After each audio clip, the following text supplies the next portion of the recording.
अस्सलाम वालेकुम dear students. आज के इस लेक्चर में हम 6 ड्राई रन्स के प्रॉब्लम करेंगे ऑन डू वाइल लूप। या प्रॉब्लम दे सकते हैं, बेहतर ये है कि आप इनकी आउटपुट पहले खुद लिखें पेपर पर without doing it on the compiler, और फिर आप टेस्ट करें कि आपकी जो आउटपुट है, जो आंसर मैं बता रहा हूँ या जो कंपाइलर की आउटपुट है, उससे मैच करती है कि नहीं करती।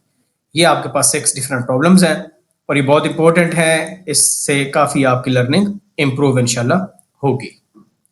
तो इनमें हमने करना क्या है कि या तो आउटपुट बतानी है, और अगर एरर है तो वो हम मेंशन करेंगे। और नॉर्मली जब भी इस तरह के कोड स्निपेट एग्जाम में आते हैं या किसी भी असेसमेंट के अंदर आते हैं, तो उसमें मेन फंक्शन नॉर्मली नहीं गिवन होता, या जो प्री प्रोसेसर डायरेक्टिव्स होते हैं वो भी गिवन नहीं होते, तो उनका कोई एरर आपने मेंशन नहीं करना। अब हम करते हैं फर्स्ट प्रॉब्लम। तो यहां पर अगर आप देखें तो सबसे पहले n की वैल्यू हमारे पास 0 है। ठीक है, तो हम यहां पर लिख लेते हैं n की वैल्यू 0। उसके बाद अगर आप नोट करें तो हमें पता है डू की बॉडी एग्जीक्यूट होती है, और ये लिखा हुआ है n डिवाइडेड बाय 8, और रिमाइंडर चेक करें, मॉडुलो ऑपरेटर है। हमें पता है मॉडुलो ऑपरेटर का आंसर 0 तब होता है जब n डिविजिबल बाय 8 हो, यानी 8 का मल्टीपल हो। तो अगर n की वैल्यू 0 है, या n की वैल्यू 8 है, या 16 है, या 24 है, यानी 8 का मल्टीपल जब भी n होगा तब रिमाइंडर 0 आएगा। तो इसका मतलब है कि ये कंडीशन क्या हो जाएगी, ट्रू, क्योंकि 0 को जब हम 8 से डिवाइड करते हैं, 8 zeros are 0, तो रिमाइंडर 0 बचता है। कंडीशन ट्रू हो गई। तब हमने n को अपडेट करना है, यानी बेसिकली ये हम n के कोशेंट को अपडेट कर रहे हैं। तो जब हम यहाँ पर n की वैल्यू पुट करेंगे 0 डिवाइडेड बाय 8, हमें पता है 0 डिवाइडेड बाय 8 का आंसर क्या होता है, 0 होता है, कोशेंट 0 आता है इसमें। तो यहाँ पर अभी देख लें, ये आपका n हो जाएगा। तो n पर फर्क नहीं पड़ने वाला। उसके बाद क्या होगा कि ये n की करंट वैल्यू है, तो यहां पर हाई प्रिंट हो जाएगा। हम इस कोड में ये देखेंगे कि हाई कितनी दफा प्रिंट होना चाहिए। नेक्स्ट आप देखें तो यहां पर n इंक्रीमेंट हो रहा है, तो n की वैल्यू कितनी हो जाएगी, n की वैल्यू 1 हो जाएगी। और उसके बाद इस कंडीशन में भी n इंक्रीमेंट हो रहा है। ये देखें पोस्ट इंक्रीमेंट था, लेकिन इंडिपेंडेंट स्टेटमेंट है तो लाजमी इंक्रीमेंट होगा, और ये प्री इंक्रीमेंट है और ये तो होता ही होता है। तो n की वैल्यू जो 1 है वो आप कितनी हो जाएगी, अब 2 हो जाएगी। अब हमने ये देखना है कि ये वाइल की कंडीशन कब तक ट्रू रहेगी, क्योंकि ये लूप तब टर्मिनेट होगा जब ये वाइल की कंडीशन फॉल्स होगी। जब ये जो आंसर अभी हमारा आया प्लस प्लस एन वो 2 है, तो 2 डिवाइडेड बाय 8 जब हम करेंगे, 2 डिवाइडेड बाय 8, तो आंसर इसका 0 आएगा। क्यों? क्योंकि तो जब तक आपका डिवाइडेड या न्यूमरेटर छोटा रहेगा डिनोमिनेटर से, आपका आंसर हमेशा 0 आएगा। 8 zeros are 0, क्योंकि 8 1s are 8 करेंगे तो आंसर बड़ा हो जाएगा। हमारे पास ये वाला जो लेफ्ट ऑपरेंड है, इसका आंसर 3 या 3 से बड़ा नहीं आता, ये कंडीशन फॉल्स नहीं हो, यानी जब तक 3 से लेस आंसर आ रहा है लेफ्ट हैंड साइड ऑपरेंड का, तब तक ये लूप हमारा चलता रहेगा। और 3 या उससे बड़ा आंसर कब आ सकता है, 3 तब आ सकता है अगर हमारे पास n की वैल्यू 24 जब हो जाएगी और उसको 8 से डिवाइड करेंगे तब 3 आएगा, या 25 हो जाएगी और 8 से डिवाइड करेंगे तब 3 से बड़ा आंसर आएगा, तब लूप टर्मिनेट होगा। इसका मतलब है हमें n की वो वैल्यू देखनी है कि n की वैल्यू कब 24 या उससे बड़ी होगी, तब लूप टर्मिनेट होगा। तो उतने दफा फिर आपका हाई प्रिंट होता रहेगा। अब ये जो सी आउट में हाई लिखा हुआ है, आप एक चीज नोट करें, इफ की कंडीशन ट्रू हो या फॉल्स हो तो इसने प्रिंट होना ही होना है। तो इसका मतलब है कि जब एक इटरेशन आपकी हो गई, n की वैल्यू अब कितनी हो गई, 2 होगी, क्योंकि हर इटरेशन के अंदर n 2 दफा इंक्रीमेंट हो रहा है, यहां पर भी इंक्रीमेंट हो रहा है और वाइल के अंदर भी इंक्रीमेंट हो रहा है। अब हम करते हैं नेक्स्ट इटरेशन। नेक्स्ट इटरेशन में n की वैल्यू 2 है, कंडीशन फॉल्स हो जाएगी क्योंकि 2 8 का मल्टीपल तो नहीं है, तो इस वजह से रिमाइंडर 0 नहीं होगा, हम इफ में नहीं जाएंगे, हाई दोबारा प्रिंट हो जाएगा। तो इस 2 के अगेंस्ट हाई प्रिंट हो गया, यानी पहले n की करंट वैल्यू 0 थी, हाई प्रिंट हुआ, एक इटरेशन चलने के बाद n की वैल्यू 2 होगी, हाई प्रिंट हो गया। और इसके बाद देखें यहाँ पर फिर इंक्रीमेंट हो रहा है और फिर इंक्रीमेंट हो रहा है, तो n की वैल्यू पहले 3 होगी फिर 4, तो मैं हर इटरेशन के बाद लिखने लगा हूं। ठीक है, अब 3 नहीं लिख रहा क्योंकि 3 यहाँ पर हुआ, यहाँ पर 4 हुआ। 4 को दोबारा 8 से डिवाइड करेंगे तो जाहिर सी बात है छोटा है 4, क्वोशंट फिर 0 आ जाएगा, तो कंडीशन ट्रू रहेगी, 0 लेस देन 3 ट्रू। सही है, तो इसका मतलब है दोबारा फिर लूप चलेगा। ये कंडीशन फिर फॉल्स होगी तो 4 के अगेंस्ट हाई फिर प्रिंट होगा, और उसके बाद n की वैल्यू देखें यहाँ पर 5 होगी फिर 6 होगी, तो मैं उस इटरेशन के बाद लिख रहा हूँ, और कंडीशन फिर ट्रू रहेगी। 6 डिवाइडेड बाय 8 करेंगे, क्वोशंट फिर 0 आएगा, और 0 लेस देन 3 ट्रू। दोबारा फिर ये बॉडी एग्जीक्यूट होगी। अगेन देखें ये कंडीशन क्या है, ये कंडीशन फॉल्स है, ठीक है, क्योंकि रिमाइंडर 0 नहीं आ रहा। दोबारा फिर हाई प्रिंट होगा, और उसके बाद फिर 7 वैल्यू होगी, फिर 8 होगी वैल्यू n की। अब ये इंटरेस्टिंग इस वजह से है कि 8 डिवाइडेड बाई 8 जब करेंगे तो 1 आ जाएगा। अब हमारे पास 1 आ गया, 1 लेस देन 3, कंडीशन ट्रू हो गई, दोबारा फिर बॉडी में आ जाएंगे। अब देखें ये कंडीशन ट्रू होने वाली है बिकॉज n 8 का मल्टीपल आ गया। लेकिन जब 8 का n मल्टीपल आया, यहां पर n 8 है, तो जब यहां पर देखें 8 को 8 से डिवाइड करेंगे तो 8 divided by 8, 8 1s are 8, remainder 0 आ गया, कंडीशन ट्रू हो गई। अब ये स्टेटमेंट एग्जीक्यूट होगी। ये स्टेटमेंट क्या कर रही है, 8 डिवाइडेड बाई 8 क्वोशंट क्या होगा, तो हमें पता है जब 8 को 8 से डिवाइड करें 8 1s आर 8, तो क्वोशंट हमारा 1 आता है। तो अब n की वैल्यू यहां से चेंज होके 1 हो गई। तो इसका मतलब है ये जो n की वैल्यू 8 आई थी, तो 8 के अगेंस्ट हाई प्रिंट नहीं हो रहा, बल्कि n आपका चेंज हो रहा है। n कितना बन जाएगा, 1 बन जाएगा। तो ये अब n 8 चेंज होके कितना हो जाएगा, 1 हो जाएगा। तो इसकी जगह में 1 लिख दें। तो ये देखें ये n हमारा इस बॉडी में आके चेंज हो गया। अब इसके बाद हाई प्रिंट होगा, यानी n की करंट वैल्यू अब 1 बन गई, इसमें आपका हाई प्रिंट होगा। और उसके बाद देखें फिर इंक्रीमेंट हो रहा है और फिर यहां पर इंक्रीमेंट हो रहा है, तो अब ये ऑड नंबर स्टार्ट हो गया। तो 1 के बाद क्या बन जाएगा, पहले 2 बनेगा फिर 3 बनेगा। अब ऑब्वियसली बात है दोबारा फिर 3 आया और 8 से डिवाइड करेंगे, फिर quotient 0 less than 3, condition true, दोबारा फिर इधर आएंगे। और अब जाहिर सी बात है 3 तो 8 का मल्टीपल नहीं है, क्योंकि ऑड नंबर तो 8 के मल्टीपल नहीं होते, तो हम कभी भी इफ में नहीं जाएंगे अनलेस के n आपका इवन बने। तो इसका मतलब है 3 के अगेंस्ट भी हाई प्रिंट होगा। और उसके बाद फिर देखें इंक्रीमेंट हो रहा है, फिर इंक्रीमेंट। अब जब तक हमारा n जो है 25 नहीं होगा, हमारा लूप चलता रहेगा, क्योंकि 25 को जब आप 8 से डिवाइड करेंगे, 8 3s आर 24, तो 3 आंसर आएगा जो कि इससे बड़ा हो जाएगा। लेकिन अब 3.1 भी बेसिकली ये इंटीजर कंसीडर होगा, तो हमारा आंसर 3 आएगा और 3 लेस देन 3 कंडीशन क्या हो जाएगी, फॉल्स हो जाएगी। तो इसका मतलब है इसके बाद अगली इटरेशन में n की वैल्यू 5 होगी, फिर 7 होगी, और 7 के बाद देखें फिर 9 होगी, फिर 11 होगी, 13 15 17, और उसके बाद 19 21 23। देखें 23 जब आएगा तो हमारी 23 को 8 से डिवाइड करेंगे, आंसर 3 से कम आ रहा है, 2 पॉइंट समथिंग आ रहा है। तो क्योंकि इंटीजर ही है बाय डिफॉल्ट, n आपका इंटीजर था, तो वो इंटीजर कंसीडर होगा, 2 ही कंसीडर होगा। तो जब 23 रहेगा तो हमारा ये लूप एग्जीक्यूट होगा और 23 के अगेंस्ट भी हाई प्रिंट होगा। उसके बाद ये 24 होगा, 25। जब 25 हुआ और आपने डिवाइड किया तो आंसर 3 आ जाएगा, क्योंकि इंटीजर स्टोर कर रहा है क्वोशंट में। जब क्वोशंट 3 आ जाएगा तो कंडीशन फॉल्स हो जाएगी। इसका मतलब है कि जो लास्ट वैल्यू प्रिंट होगी हाई वाली, वो n की 23 पर वैल्यू, और जब 25 उसकी वैल्यू बनेगी तो कंडीशन हमारी फॉल्स हो जाएगी, हम लूप में नहीं जाएंगे। तो अब आप इस n को काउंट कर लें, इतनी दफा आपका हाई प्रिंट होगा। तो यहां से हम काउंट कर लेते हैं। देखें ये 1 और इस पर प्रिंट नहीं होगा। तो देखें 1 2 3 4 5 6, तो 3 पर 6 हो गया, 7 8 9 10 11 12 13 14 15 और 23 पर 16। तो 16 टाइम कंसोल पर हाई प्रिंट होगा। ठीक है जी, तो ये लिखा जाएगा हाई, फिर हाई, सो ऑन, हाई कितने दफा, 16 टाइम्स। तो ये थोड़ा सा ट्रिकी क्वेश्चन था, और आपको यहां पर देखना है कि कब लूप एंड होगा। लूप तब एंड होगा जब ये वाला नंबर 3 हो या उससे बड़ा हो जाए। करते हैं प्रॉब्लम नंबर 2। इसमें देखें i की वैल्यू सबसे पहले 3 आपके पास है, और डू एग्जीक्यूट होगा तो हेलो वर्ड प्रिंट होगा हमारे पास। तो यहां पर हम कंसोल लिख लेते हैं। लेट्स सपोज यहां पर आउटपुट आपकी आएगी हेलो और स्पेस के बाद वर्ड। उसके बाद i प्लस प्लस हो रहा है, यानी i की वैल्यू देखें अभी 3 है तो यहां पर 4 हो जाएगी। तो उसके बाद सी आउट में i प्रिंट कर रहा है, यानी इसके बाद कोई स्पेस नहीं होगी और 4 प्रिंट हो जाए। उसके बाद स्पेस आएगी, स्पेस आने के बाद ये कंडीशन टेस्ट होगी i लेस देन 5, क्योंकि i की वैल्यू 4 होगी। यहां पर हम वेरिएबल की वैल्यू अपडेट कर देते हैं। ये कंडीशन देखें ट्रू है, एंड ये लॉजिकल एंड है तो ये भी ट्रू होना चाहिए, तब वाइल ट्रू होगा। i greater than equal to 2, तो देखें 4 is greater than equal to 2, condition true, तो ये वाइल आपका ट्रू हो जाएगा। हम दोबारा डू की बॉडी को एग्जीक्यूट करेंगे। इसके बाद क्या है, हेलो वर्ड है, लेकिन यहां पर देखें क्योंकि स्पेस थी तो हमने एक स्पेस के बाद दोबारा फिर हेलो वर्ड प्रिंट करेंगे। और उसके बाद क्या होगा, i इंक्रीमेंट होके कितना हो जाएगा 5, तो ये 5 हो गया, और यहां पर i को हम प्रिंट कर रहे हैं तो इसके बाद प्रिंट हो जाएगा 5, और उसके बाद स्पेस आएगी, और स्पेस आने के बाद कंडीशन टेस्ट होगी 5 लेस देन 5, तो कंडीशन फॉल्स होगी क्योंकि 5 तो 5 के इक्वल होता है। तो हम वाइल से निकल आएंगे, जो कंट्रोल है वो अगली लाइन पर ट्रांसफर हो जाएगा या रिटर्न कर जाएगा कंट्रोल हमारा। तो हमारी आउटपुट ये कंसोल पर शो हो जाएगी। It was a quite simple question.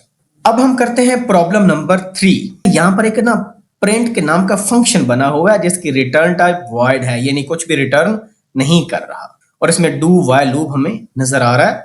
और मेन फंक्शन देखें तो ये मेन फंक्शन है, इंटीजर i इक्वल टू 1 है, और प्रिंट का फंक्शन यहाँ पर कॉल हो रहा है।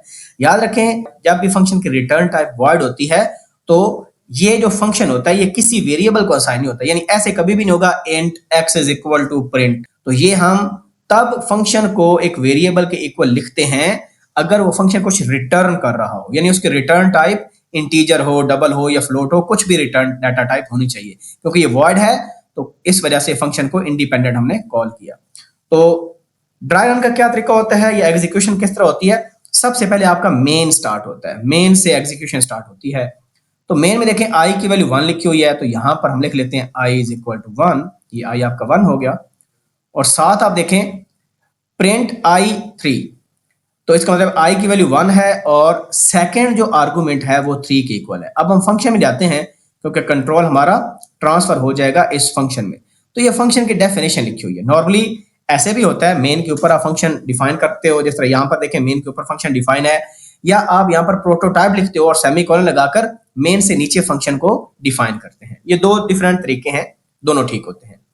तो इसका मतलब ये हुआ कि हमारे पास जो सेकंड आर्गुमेंट है वो 3 है, इसका मतलब लिमिट को क्या मिल जाएगा, लिमिट को 3 मिल जाएगा। और i में कितनी वैल्यू पड़ी थी 1, तो ये i की वैल्यू कितनी हो जाएगी 1 हो जाएगी। अब उसके बाद डू लिखा हुआ है तो डू एग्जीक्यूट हो। तो डू में हम क्या टेस्ट कर रहे हैं, i plus plus less than limit, क्योंकि ये पोस्ट इंक्रीमेंट है, i की करंट वैल्यू टेस्ट होगी। तो i की करंट वैल्यू कितनी है 1 है, 1 लेस देन 3, कंडीशन क्या हो जाएगी ट्रू। तो हम इफ की बॉडी के अंदर आ जाएंगे और यहाँ पर मिड लिखा हुआ है सी आउट में, तो लेट्स सपोज मैं यहाँ पर कंसोल बना लेता हूँ ऐसे, और ये मिड आपका प्रिंट हो जाएगा।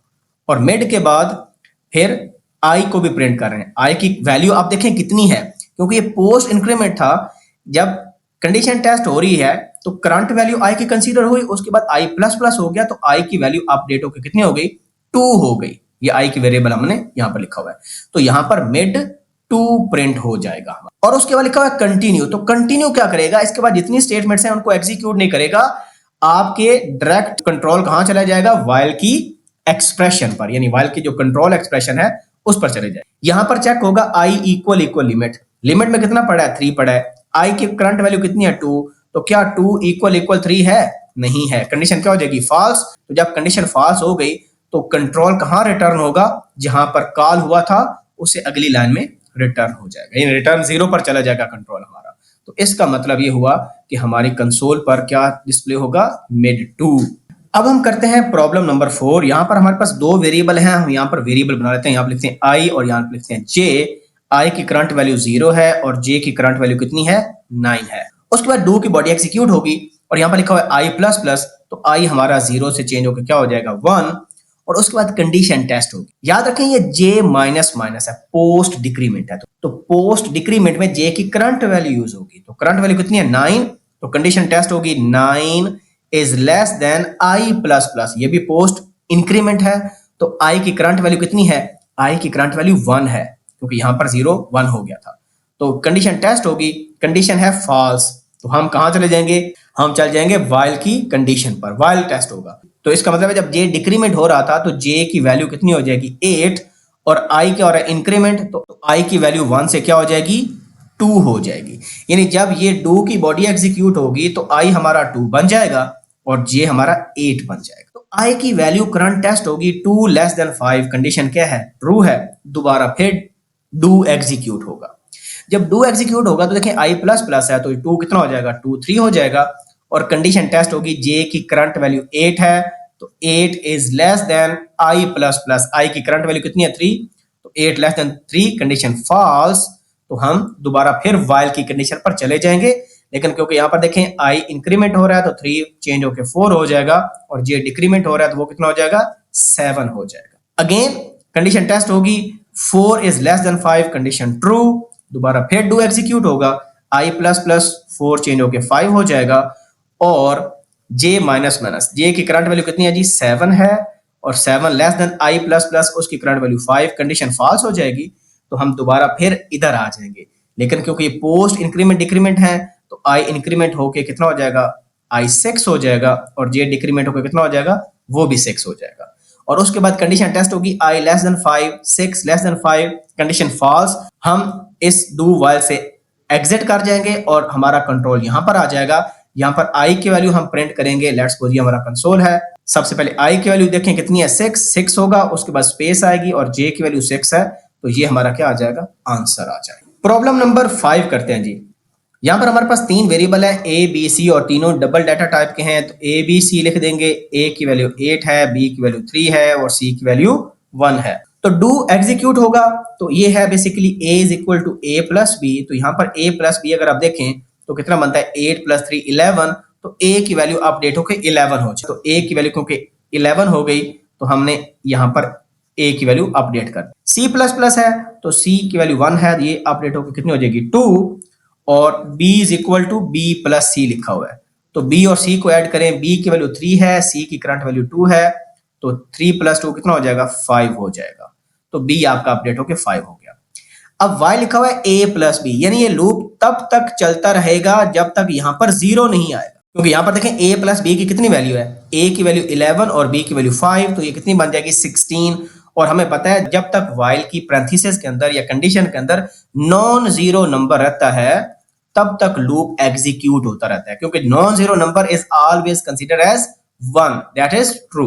बुलियन में 1 कंसीडर होगा या ट्रू कंसीडर। तो हम क्या देख रहे हैं कि हमारा जब A plus B non zero number आया विच इज 16 हेयर, तो लूप दोबारा चलेगा और दोबारा अगेन हम A प्लस B कर रहे हैं, यानी हम 11 और 5 को ऐड करके 16A बना रहे हैं और B आपका दोबारा फिर अपडेट हो रहा है और C भी चेंज हो रहा है। तो ये कभी आप सोच रहे हैं कि ये नंबर यहाँ पर 0 आएगा, ये तो कभी भी 0 नहीं आएगा। इसका मतलब क्या हुआ कि ये हमारा इनफाइनाइट लूप चलेगा, तो हम लिख देंगे इसमें इनफाइनाइट लूप। और कभी भी कंट्रोल इस स्टेटमेंट पर नहीं आएगा, यानी हम डू वाइल से बाहर निकलेंगे ही नहीं तो फिर हमारा C प्रिंट ही नहीं होगा, तो कंट्रोल कभी भी यहाँ पर नहीं आएगा। इस वजह से स्क्रीन ब्लैंक रहेगी और इन्फिनिट लूप चलता रहेगा, कंट्रोल इस डू के अंदर ही रहेगा थ्रू आउट। तो ये आपने लिख देना है इनफाइनाइट लूप। अब प्रॉब्लम नंबर 6 में n की वैल्यू 0 है, तो n वेरिएबल लिख लिया और p वेरिएबल हमने लिख लिया। n की वैल्यू लिखते हैं 0 और p की वैल्यू भी 0 है। तो सबसे पहले डू की बॉडी एग्जीक्यूट होगी n प्लस प्लस, n कितना हो जाएगा, 1 हो जाएगा। कंडीशन टेस्ट होगी n इक्वल 5, भाई 1 5 के इक्वल तो नहीं है, तो हम ब्रेक को एग्जीक्यूट नहीं करेंगे और ये स्टेटमेंट एग्जीक्यूट होगी P is equal to P plus N। तो P की करंट वैल्यू 0 है, N की करंट वैल्यू 1 है, दोनों को ऐड करें, 1 प्लस 0 विल गेट 1, तो P अपडेट होकर कितना हो जाएगा, 1 हो जाएगा। कंडीशन टेस्ट होगी N लेस देन 20, बिल्कुल परफेक्टली फाइन, कंडीशन ट्रू। दोबारा फिर हम यहाँ पर चले जाएंगे और यहाँ पर फिर क्या लिखा हुआ है, N प्लस प्लस, तो N आपका चेंज होकर 2 हो जाएगा। कंडीशन देखें फॉल्स, हम दोबारा यहाँ पर आएंगे, n की करंट वैल्यू 2 है, p की करंट वैल्यू 1 है, 2 प्लस 1 3, तो p आपका 3 हो जाएगा। कंडीशन टेस्ट होगी n less than 20, perfectly fine. दोबारा फिर एग्जीक्यूट करें तो n आपके क्या हो जाएगा, 3 हो जाएगा। कंडीशन देखें फॉल्स, हम p प्लस n करेंगे तो p भी 3 है, n भी 3 है, 3 प्लस 3 कितना हो जाएगा, 6, तो ये हमारा p अपडेट हो जाएगा। तो याद रखें ये क्रिस क्रॉस में डायगोनल की फॉर्म में एडिशन हो रही है। ये देखें 1 प्लस 0 हुआ, फिर 1 प्लस 2 हुआ, फिर 3 प्लस 3 हुआ।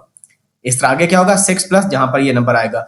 अगली कंडीशन देखें, n 20 से कम है, n प्लस हुआ, 6 प्लस 4 कितना होगा, 10 होगा। n की करंट वैल्यू देखें कितनी है, 4 है, और कंडीशन ट्रू हो गई तो हम दोबारा आएंगे, n प्लस प्लस करेंगे और n हमारा कितना हो जाएगा, n 5 हो जाएगा। और यहां पर देखें इक्वल 5 लिखा हुआ है, तो इसका मतलब है कि कंडीशन क्या होगी, ट्रू। जब कंडीशन ट्रू हुई तो इट मींस हम ब्रेक कर जाएंगे, लूप से बाहर निकल आएंगे। तो लूप से बाहर निकलेंगे तो ये सी आउट स्टेटमेंट लिखी हुई है और यहां पर हमने किसकी वैल्यू प्रिंट करनी है, पी की वैल्यू प्रिंट करनी है। और पी की वैल्यू हमें पता है कि ये पी हमारे पास करंट वैल्यू पड़ी है 10, तो हमारे कंसोल में कितना डिस्प्ले हो जाएगा, 10 आ जाएगा। So this is our answer. तो आई ट्राइड माय बेस्ट कि आपको डू व्हाइल लूप के जो पॉसिबल क्वेश्चंस हो सकते थे वो मैं आपको करा दूं। इसमें आपने देखा काफी सिंपल क्वेश्चंस भी थे। ये वाला क्वेश्चन ट्रिकी था, इतना ज्यादा ट्रिकी भी नहीं था, लेकिन क्योंकि इसमें पोस्ट इंक्रीमेंट ऑपरेंड्स यूज हो रहे थे तो इस वजह से इंपॉर्टेंट था। और ये वाला क्वेश्चन भी अ बिट इंपॉर्टेंट था, लेकिन सबसे इंपॉर्टेंट क्वेश्चन आपने नोट किया होगा कि ये वाला क्वेश्चन तो बहुत ही अखीर लेवल का था, ये वाला क्वेश्चन। और अगर आपने खुद भी टेस्ट किया होगा तो मेरे ख्याल में बहुत थोड़ी परसेंटेज स्टूडेंट्स होंगे जिनका ये वाला क्वेश्चन ठीक होगा कि कितने दफा हाई प्रिंट होना है। तो इसको देखने के लिए अगेन मैं आपको बता दूं कि टर्मिनेटिंग कंडीशन बहुत इंपॉर्टेंट थी। आपको अगर ये पता चल जाए कि ये लूप कब एग्जिट होना है तो फिर आप बता पाएंगे कि कितनी दफा हाई प्रिंट होगा कंसोल पर। सो होप सो आपको वीडियो अच्छी लगी होगी। अगर वीडियो पसंद आई इसको लाइक कर दें, सब्सक्राइब कर दें। See you in the next video. अपना ख्याल रखें। अल्लाह हाफिज। नासिर।